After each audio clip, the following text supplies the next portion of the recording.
You know when you hate something, I want to see that son of a bitch dead. And then he dies and you're like, oh. So NASCAR is in trouble. When Michael Jordan walked into that federal courtroom in Charlotte, North Carolina last week, everyone knew something big was about to happen.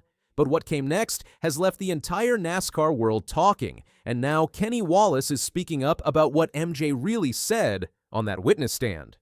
Michael Jordan isn't just a basketball legend anymore. He's a NASCAR team owner fighting the biggest legal battle the sport has ever seen, and after 5 days of explosive testimony, Jordan finally took the stand on Friday to explain exactly why he's suing NASCAR. Let me tell you something. When Jordan stood up in that courtroom, he didn't waste any time. He started by saying, "My name is Michael Jeffrey Jordan, and I grew up in Wilmington, North Carolina."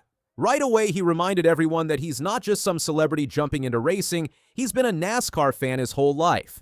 Jordan talked about driving to Talladega with his family as a kid. They'd pile into the car and make it a whole weekend vacation. He used to cheer for Richard Petty because that's who his dad liked. Then he switched to Cale Yarborough, the original number 11 driver. He even joked about it, saying sorry to Denny Hamlin, who drives the 11 car now. Michael Jordan said, listen, I attended Talladega when I was a kid.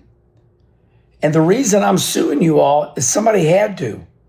But here's where things got serious. Jordan explained why he filed this lawsuit. He said someone had to step forward and challenge the entity. I sat in those meetings with longtime owners who were browbeaten for so many years, trying to get change. I was a new person. I wasn't afraid. I felt I could challenge NASCAR as a whole. Think about that for a second. Jordan is saying that other team owners have been trying to get NASCAR to change for years, but they couldn't do it. They were too scared or too beaten down. So Jordan decided he had to be the one to stand up. And Kenny Wallace, he's backing Jordan 100%. Wallace has been in NASCAR for 26 years. He's seen everything. And after watching Jordan's testimony, Wallace said something that really matters. He said, "What he said was heartfelt. It wasn't bad. I wasn't mad at Michael Jordan. I thought what he was saying was heartfelt." What he said was heartfelt. It wasn't bad. I wasn't mad at Michael Jordan. I thought everything he said was heartfelt. That's huge coming from Wallace. He's not some outsider. He knows NASCAR inside and out, and he's saying Jordan is right. But Wallace went even further. He explained why Jordan is the only person who can actually fight this battle. See, other big team owners like Rick Hendrick and Roger Penske make their money from selling cars and running dealerships. Racing isn't their main business. They can't afford to sue NASCAR because it might hurt their other businesses. But Jordan, he's already a billionaire. He made his fortune in basketball and with his shoe brand. He doesn't need NASCAR to survive. That means he can fight this battle without worrying about losing everything. Wallace said Jordan can devote his full time to NASCAR in a way those other owners can't. Wallace put it simply, Jordan has the power and the money to take on NASCAR, and that's exactly what the sport needs right now. Now let's talk about what this lawsuit is actually about. At the heart of everything are these things called charters. Think of charters like owning a franchise in other sports. If you have a charter, your car is guaranteed a spot in every race. You also get a share of the prize money. NASCAR created charters back in 2016. They gave them out free to teams at first. The idea was to help teams have more stability and make their businesses worth more money. And it worked, sort of.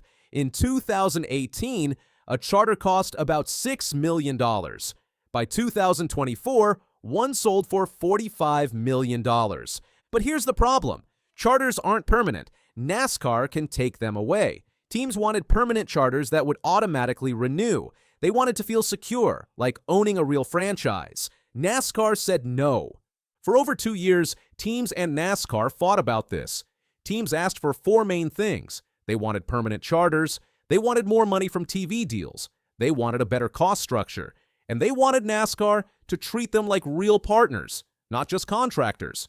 NASCAR didn't give them any of it. Then in September 2024, NASCAR dropped a bomb. They gave teams a 112-page contract and said they had 6 hours to sign it. 6 hours, that's it. Sign or you're out.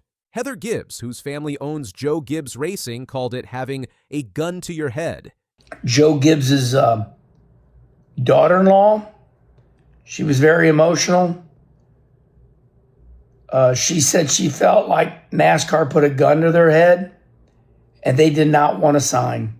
Sign the deal or lose everything you've built. 13 teams signed.